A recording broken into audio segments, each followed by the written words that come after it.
Hello, everyone. We are on week 2, and I love the PowerPoint I've put together today, and I hope you do too. I just came back from an awesome school class with Be Well, and it was so good. I feel like I'm ready to conquer the day. But in today's video, I'm going to try to keep it short and sweet. We have 16 slides. I'll try to keep it less than 1 minute per slide. And it's all about how to feel better than ever. Yes, 4-week program. Yes, we're on week 2, and keep the momentum going, but don't be pressing the gas too hard. We want this to be sustainable, and there's no finish line in health. Embrace a pace that you sense isn't a race. So to begin, how can we feel better than ever? I want to go through an exercise, and I call this the perfect day exercise. Grab a notebook, maybe close your eyes and envision, and I'm going to ask you a few questions. How do you really want to feel? Why did you choose this program? Where do you want to get? How do you want to feel right now? How do you want to feel tonight to start off the week? How about the end of this program? How about the end of this year? What do you want to say on New Year's Eve, 2021? Yes, I blank. Write down what it would take in one day to feel that way. What's your surroundings like? What's your environment? Where are you? When do you wake up each day? Is there a morning routine worth adopting? Or is your morning routine too strict? Do you need to sleep in? Who are you interacting with? What are you doing? Have no limits. Take a moment here and just throw your thoughts on paper. How do you really want to feel right now? Who do you want to be around? Where do you want to be? What are your routines like? Do you have a routine? Explore the day. And the big question I want to ask you right now and through this presentation is, what is one step you can take today, Sunday, hopefully you're watching this on Sunday, to get closer to that way you want to feel, to where you want to be, to where you want to go? What themes currently exist? What don't? What's realistic to do? What isn't? How can you sustain this thing? What is one step you can take today to get closer? Your gut has the answers too. Our gut is full of neurons that communicate with our brain. What is your gut? What is your intuition telling you? Let it be your guide in doing 1% better. Okay, maybe you need to hit pause. If you need to hit pause and keep doodling, do that. But I'm gonna go to the next slide. So last week, as you all know, we talked about calories in don't equals calories out. Our food is information for our body, and our wellness is a matter of working with our hormones. Good old Sam Feltham, thank you for doing your experiment of eating 6,000 calories, because I'm glad I didn't have to do it. All in all, when we choose what to eat, we need to eat in a way that helps balance our blood sugar. That doesn't mean eating perfectly, but it does mean eating as close to the farm as possible more often than not. And if you want to eat something indulgent, there's better ways of doing it. There's an art of doing it. So for example, say you want a dessert. It's better to have dessert paired up with a meal than a dessert alone. So the blood sugar impact can be better. So you have the fat and protein from your meal to help blunt or dull the blood sugar spike from that treat, assuming it's sugar, for example. But today, going off how to feel better than ever, wellness comes by being aware of what we're eating, but more so what's eating us. Where can you improve by 1%? And then the next few slides I'm going to go through is, some of the low-hanging fruit of areas that we need to consider, variables to look at, and not to perfect, but to do just slightly better. There is a wonderful story by it's from 2003, and don't fact check me here, but I have the details more so right than wrong. But it was a story based on the British cyclist, and they haven't won a Tour de France race in 2003 in 110 years. So nothing to brag about there. And in fact, a famous bike brand company wouldn't even sell this cyclist team bikes because they thought it would hurt their sales. So to say the least, this team was below mediocre. And the British cyclist team, they brought in a new coach, and this new coach said, "You guys, I want to do a full sweep and look at all the variables and see what we can do 1% better." Kind of what I'm telling you guys to do with your wellness, with your health, with your movement, with the number of things I'm about to lay out. And he did some interesting things. Not only did he look at how they're training, but he looked at their uniforms. What was better wind resistance? They actually wore inside cyclist uniforms for their outside races. He looked at the mattresses and pillows that the cyclists were sleeping on. They had the professor come in to teach them how to wash hands to protect their immune system. I don't think they need that today because we all know how to wash our hands thanks to last year. But this coach looked at everything. He even painted the inside of the semi truck that carried their bikes to make sure there was no dust or dirt getting into the bike chains. He determined, I mentioned the pillows and the mattress, and the surgeon on how to properly wash their hands. They tested different massage gels to see which one had the fastest muscle recovery. So he did a full sweep of all these things on how to slowly but surely improve everything. And the results proved themselves faster than expected. Let's see here. I want to make sure I get the stats right. In just 5 years, or in 5 years, the results started showing up. And during the 10-year span from 2007 to 17, the British cyclists won 178 championships and 66 Olympic and Paralympic gold medals, and captured 5 Tour de France victories in what it widely regarded as the most successful run in cycling history. And all in all, this is just an aggregation of marginal gains. It's too easy to overestimate the importance of one defining moment or variable of how to get that feeling you want to feel. But overall, it's just a small enhancement, a realistic improvement in a number of things. Don't ever underestimate the value of making small improvements on a daily basis. Sorry, I'm having a hard time talking today. I love this story, and although it's not about wellness, it's about cyclists. It's so relatable. And we get so lost in the idea of being perfect, of getting through week 2, getting through today, choosing the best meal, having the perfect snack, packing the right things, maybe even shaming ourselves for wanting to not do any of this. We're human. Our brains are driven to survive and look for threat and to fuel off easy, accessible calories. So, we just need to calibrate ourselves in this modern, fast-paced world and do the best we can and enjoy the ride along the way. So I'm going to talk about some variables I want you to think about. Maybe you can do 1% better, starting with what I call the 80-20 rule. 80-20 rule is not something I made up, but often people say, I try to follow this plan 80% of the time and then have pleasure 20%. Maybe we can all do 81%. Maybe 80% is too high, but I wonder, how can you fill your plate more 80% with whole real food? How can you balance your protein, fat, and fiber 80% better? I keep pushing whole real food more, thanks to Sam Feltham, his story on eating so many calories and how it had such different results when he had processed healthy food versus whole food.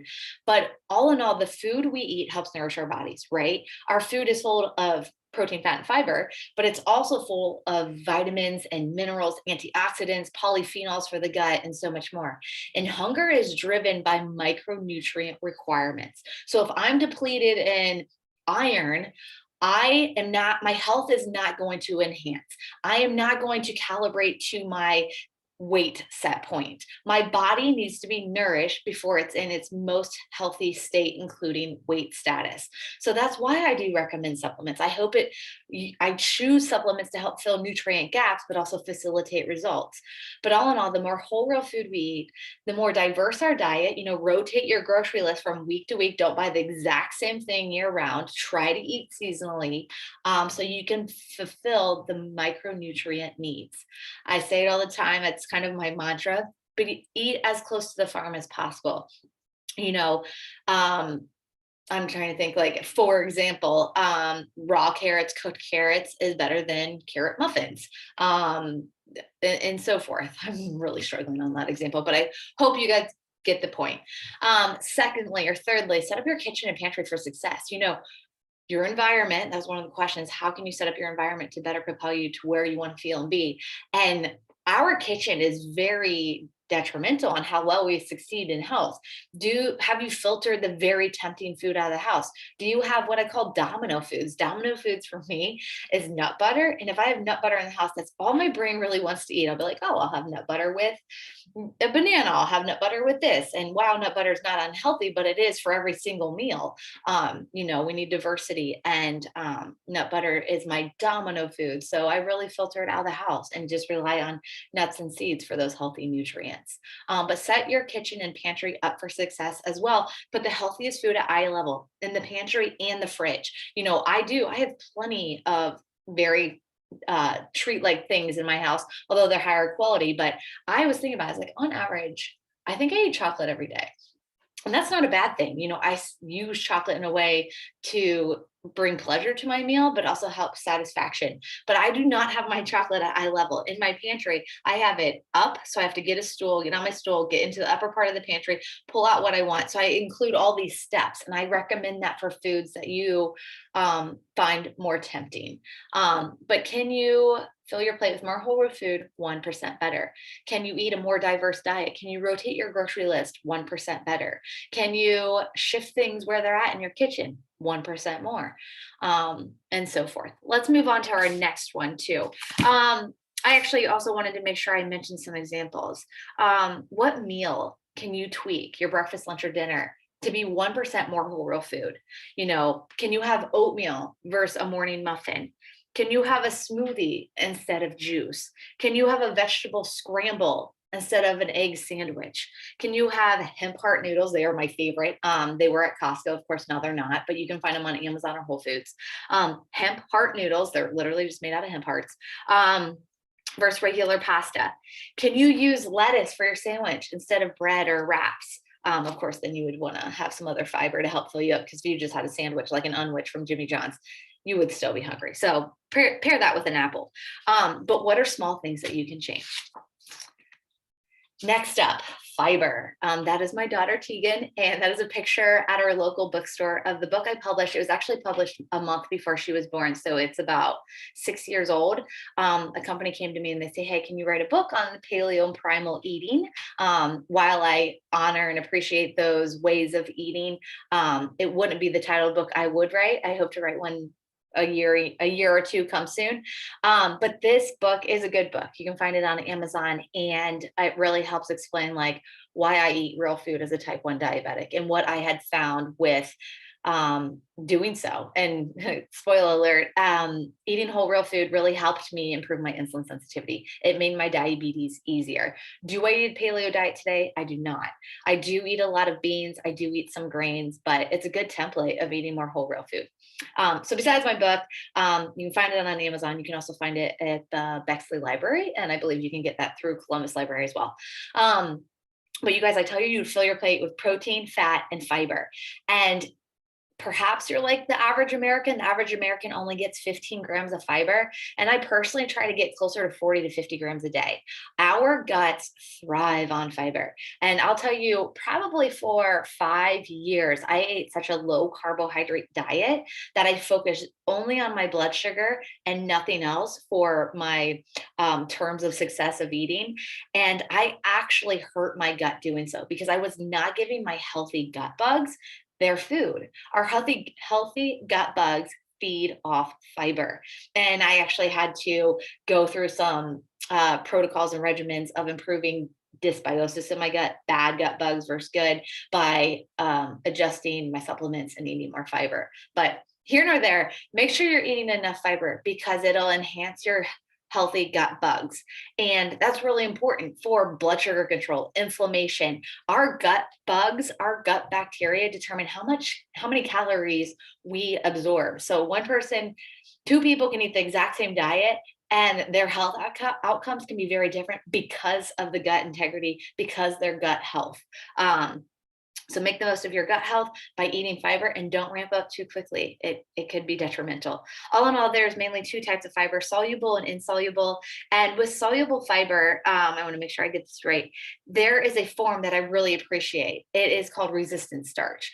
Some of you I may have recommended paleo fiber RS, and that's the resistant starch. Our healthy gut bugs really thrive off resistant starch, and resistant starch can naturally be found in green bananas. You know how they like obviously don't have as sweet of a taste, but kind of has a chalky flavor. That's an enhancement in resistant starch. Also, we talked about potatoes in our Slack channel, and I actually boil my potatoes versus roast them when I have the time, because it helps with this resistant starch. It helps with the carbohydrate and how it affects our blood sugar. But I boil them, I strain them, I drizzle olive oil on top of them and sea salt, and then I put them in the fridge. So when I heat, cool, and then heat them to eat again, maybe I do it over and over, it builds up the resistant starch, and it's really good for our gut bugs, and that carbohydrate has a lower impact on our blood sugar.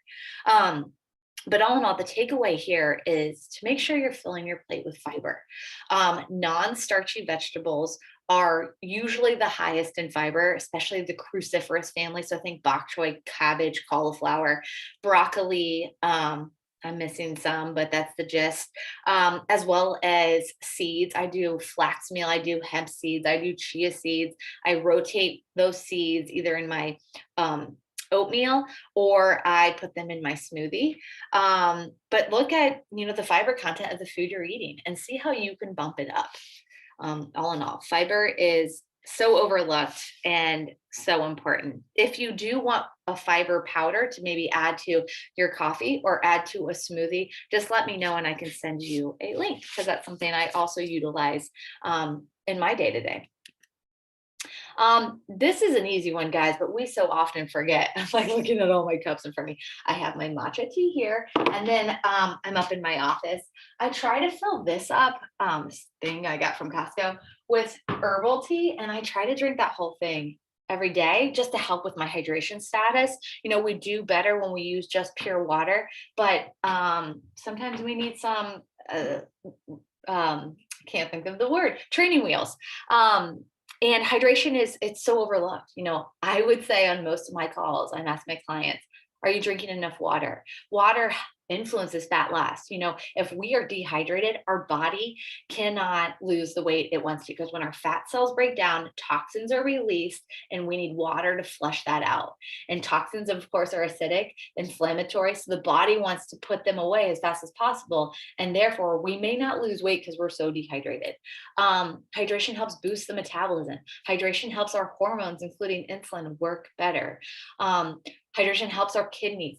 We're taxing our liver and our kidneys quite often with the scents we put on our body, the herbicides, pesticides we may be eating, processed foods we may be eating. When we go out to eat, of course, now often I guess I'll say, is the food grass-fed, pasture-raised, wild, or pure organic, unless it's a farm to table. So support our organs, support our body the best we can by making sure we're just simply drinking enough water every day. The rule of thumb is take your weight, divide it by 2. So say I weigh 100 pounds. I don't. Divide it by 2, and that would be 50. So 50 pounds means I need 50 ounces of water a day. If I exercise daily, I need a little bit more. So take your weight, divide by 2, and that's how many ounces of water you should hit a day. But all in all, hydration it's so important. As I mentioned, water can help with fat loss. A 12-week study found that consuming 1 cup of water before meals resulted in more weight loss. More research. I got someone calling me. Water supports our body's natural detoxification processes. I am a fan of real food detoxes, but your water habit has to come first. And, in your workbook, I have my forms over to the left of me here. There is a water tracker. Have fun with water. I have a rule with myself that every morning I have to drink a glass of water before I can indulge in my coffee. Maybe you need a little game as well, but is water something you can do 1% better? I know last week on our office hours, we talked about sleep, and I mentioned my study of the young men sleeping in the lab, and after 4 nights of sleep deprivation of 4.5 hours with a controlled diet, their blood sugar or insulin resistance went up 30%. But I didn't mention the the eye-opening fact that not only is our insulin resistance up 30%, but this metabolically ages them 10 to 20 years. And, just a habit of relaxing more, which is probably the hardest thing for myself to do, but sleeping more is so important. Sleep is the secret sauce to health. Can you go to bed 15 minutes earlier? Can you wake up 15 minutes later? How can you nurture, protect your sleep? When we're sleep deprived, all in all, our brain is triggered because there's more cortisol, more hormones circulating in our body, to eat more salty and processed food. And in the end, it usually averages about 350 more calories a day. As I mentioned, it increases insulin resistance. And as a type 1 diabetic, I regularly wake up and ask myself, how was my sleep? What amount of basal, because I do shots, do I need for the day? And my basal fluctuates 2 to 3 units based on sleep, my sex hormones, and stress levels. But sleep is a big pillar of that. There's also another study. Let's see here. Let me make sure I got this right. It was in 2012. They took, oh, that was the Healthy Sleeping Lab. Forgive me. But another study found that when dieters cut back on sleep over a 14-day period, so this would be like over 14 days, I'm going to start doing the 5 a.m. workouts, but not going to bed earlier. The amount of weight they lost from fat dropped 55%. And this is likely due to just that insulin resistance. So if you want to lose fat, make sure you're sleeping first. Nurture your sleep. And I'll get to caffeine and booze in just a second, but do easy, obvious things. Like, is your room really dark? I have blackout curtains in our room. Is the temperature cold? Temperatures are pretty cold this week, right? I still sleep with my window cracked. Ideally, the colder it is, the less sleep we need. And we sleep best. I want to say it's around 63 degrees. So low 60s is a good temperature for the bedroom. That might be freezing cold. You guys are like, yeah, right, Kelly. But just make it a slightly chillier to see how you do on sleep.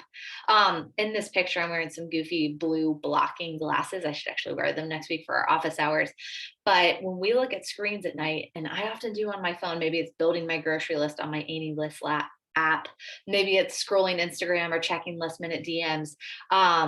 That blue light is melting our melatonin. So I might be going to bed earlier, but I'm ruining the quality of my sleep by looking at my screen. So blue blocking glasses is kind of a modern shortcut to help protect that. Also, I think it was on Slack or the office hours last week. Magnesium is a really good vitamin that I keep in my nightstand to help me with higher quality sleep. And I take 400 to 600 milligrams of magnesium every night. I also take another product I love. So if you have a sleep problem, you can use it intermittently or regularly. It's called Insomnitol, but it has L-theanine, some B vitamins that's important for slowing down the brain waves, valerian, and then low dose melatonin. But it's not only the quantity, it's the quality of our sleep as well. Do you need a white noise going on? I often sleep with a fan. All these sleep habits have picked up from living in Chicago in the city. So I have like earplugs, eye mask, blackout curtains, fan, cold room. But it helps. And I'm also a very fragile sleeper, and I always have been. So, if you think you're weird with how you set yourself up, just think of me. All in all, can you improve your sleep 1% better? All right. Along with sleeping, the secret sauce to health, walking is magical, and walking is magical for blood sugar control. All in all, research shows that physical activity can improve insulin sensitivity from 16 hours or more. And as a rule of thumbs with my clients who have diabetes, we're working out every other day. And it's not like grueling hard workouts every other day. It's whatever you enjoy. Make sure you're doing it at least every other day. I have a client, they're like, oh, I remember you saying to work out 4 times a week, but I was working out Monday through Thursday. And that can have a difference on our insulin sensitivity because the sensitivity lasts about 16 hours. If you're weightlifting, it'll last longer, but you want to exercise at least every other day, or you have to make manual adjustments to your basal needs. And if you're not diabetic, you want the consistency, you want the insulin sensitivity. And all in all, we often don't move our bodies enough. And on the flip side, if you are working out every day, it's important to have rest too, as well. Overall, walking can drop blood sugar an average of 1 point per minute. And I try to walk at least 10 minutes after breakfast, or not breakfast, I wish, lunch and dinner. I do my best to try to squeeze that in, and it has a big impact on my energy levels, how well my food's digesting, and my post-meal blood sugar. A 2012 study, that's a hot year for the research I put in this PowerPoint, examined patients with type 1 diabetes over 88 hours, and those who walked after meals had approximately half the blood sugar fluctuation compared to those who didn't walk. And this data extrapolates, if that's the word, to non-diabetics as well. There's another study, I actually didn't pull it up or put it in this presentation, but those who aren't diabetic have a decrease of 20% post-meal blood sugar points, which is a big deal. Blood sugar, the higher it goes up, the more aggressive it can go down, and the more likely we can stimulate hunger. Insulin fluctuates with our hunger, our appetite, because if our blood sugar goes low, it stimulates the brain, maybe eat the house, but we just want more steady blood sugars than not. That's been a theme throughout this entire program. All in all, can you walk more? If you walk for 1 hour every night, could you break that up in half? What can you do better by 1% on movement? Buzz and booze. I openly share, and I hope I don't make the wrong impression, but I love wine. I love the story behind it. I love the conversations and good memories that can come with it. But it's a vice, and it needs moderated. And if weight loss is a goal, alcohol should be scrutinized. More than I think it's two glasses of wine a week can make someone estrogen dominant. Estrogen dominant increases insulin resistance. Estrogen dominance is when someone's midsections where they're carrying their weight. Estrogen can also increase hunger and metabolic syndrome, hence the carrying the weight in your midsection. Alcohol can lower barriers and increase calorie intake by 400 by a meal, basically. Caffeine and alcohol can overall diminish sleep quality. And caffeine, believe it or not, can also stall weight loss because it can reduce insulin sensitivity. So if you don't feel great after coffee, some people it's very healthy. Some people it is not. Make sure you're applying this information to you and what feels good. All right, snacking. We brought this up on office hours last week too. And, sometimes we just need a snack. But I think the overall goal is try to minimize snacking. Don't make it a daily habit. And if you do need a snack on something that's not insulin stimulating. So maybe it's a handful of nuts. And let the snack be a bridge to carry you to your next meal. Not be a meal, but to carry you to your next meal. And when you do need a snack, maybe it's worth examining your day on how you can readjust your meal so you can do a little better the next. Overall, snacking can add to stacking insulin or the risk of low blood sugar, diabetic or not. If we eliminate or reduce snacking, it can improve intestinal movement. It can stimulate that house cleaner, that migrating motor complex to make our digestion more efficient. It's a rule of thumb. If you want some rules or structure, take this with a grain of salt. Don't let it stress you out, but try to go from meal to meal, 4 to 5 hours between. And all in all, try to eat with the sun. Fasting 12 hours overnight used to be a common thing, especially, I know I always mention this stat, in 1970s, snacking was not existent. There weren't as many packaged convenience foods. And now, like over 30% of people's calorie intake is coming from snacks.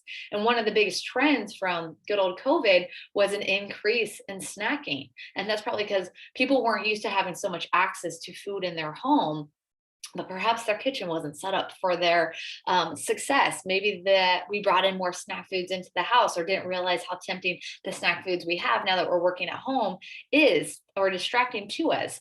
But all in all, try to eat 3 square meals a day, maybe 2 meals and a snack, but have a break of eating from 4 to 5 hours between each sitting to enhance your blood sugar control, to enhance insulin sensitivity, to improve digestion. Eat with the sun. I want to lay into this a little bit more. And no, some people don't get home from work until late. And if you have to eat late, try to eat light. Bring more food into your breakfast and lunch and make dinner the lighter meal. And this should be a common practice. What's it? Morning, eat like a king, then a prince, then a pauper. because it can fuel better sleep. But it's just not a common thing in America. Our biggest meal often is dinner, and that's okay, but try to eat it earlier. Research shows prolonged late eating from noon to 11 compared to eating during the daylight hours can increase weight, insulin, cholesterol, and have a negative effect on fat metabolism. So basically, shutting down fat burning and hormonal markers implicated in heart disease, diabetes, and other health problems. So if I didn't say it enough, let me lay it in a little harder. If you eat late, eat light. Instead of a full meal, have a low carb meal with some protein. Aim ideally to eat dinner around 6 o'clock, 5:30, 6:30. And on average, the peak glucose level after a late dinner, so 7:30 versus 5:30, it can be about 20% higher. And the amount of fat burned overnight can decrease by 10%, as shown in research, compared to an earlier dinner. If you eat late, eat light. All in all. And eating a late dinner, it worsens glucose tolerance and reduces the amount of fat we burn. And I have noticed it impacts the quality of my sleep. Examine this stuff. Can you focus on this 1% more to see if you can do 1% better?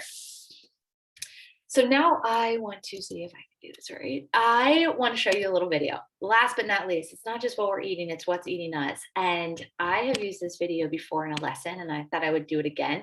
And in this video, I want us to use a movie called Good Will Hunting. I used to love this movie. I feel like I need to watch it. I haven't watched it in probably a decade. But I want to use this short clip. And if you haven't seen this movie, that's okay. You'll still get the point. This is Matt Damon. He's super young in the movie, and he has a troubled upbringing. And this is his therapist, Robin Williams.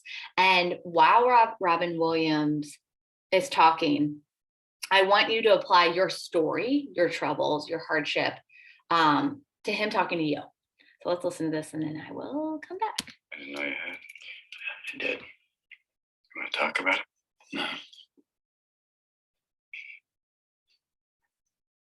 You will?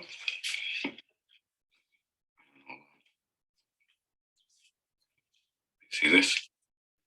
All this shit.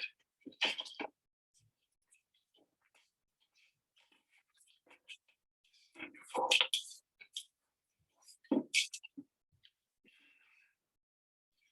Look at me, son. It's not your fault. I know. It's not your fault. I know. No, you don't. It's not your fault. I know. It's not your fault. All right? It's not your fault. It's not your fault. Don't fuck with me. It's not your fault. Don't fuck with me, all right? Don't fuck with me, Sean. Not you. It's not your fault.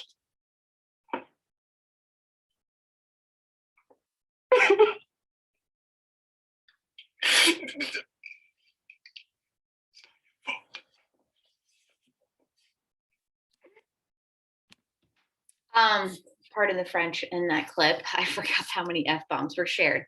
But I just want to mention, sometimes we don't realize how hard we are on ourselves. We don't realize some of the scripts we tell ourselves. And I don't want you to shame yourself to better health in any means today, this program, ever. And, your health history isn't your fault. Your high or low blood sugar, it's not your fault. Your lack of knowing that the heart healthy cereal Cheerios is actually pretty inflammatory with omega-6 fatty acids in it, it's not your fault. Not wanting to exercise after a long day of work, it's not your fault. We live in America, expectations are high, pressure is often present, and temptations are left and right. You are enough, and I want you to love yourself more to better health.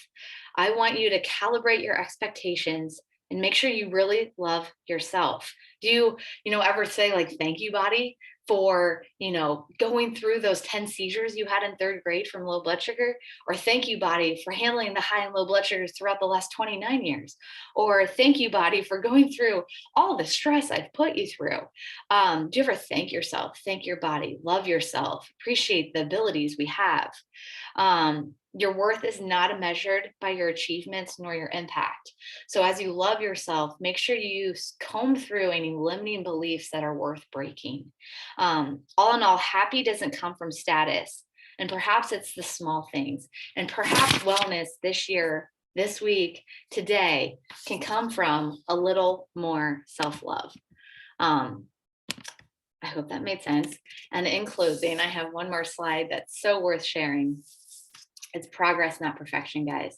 The importance of small steps is obvious.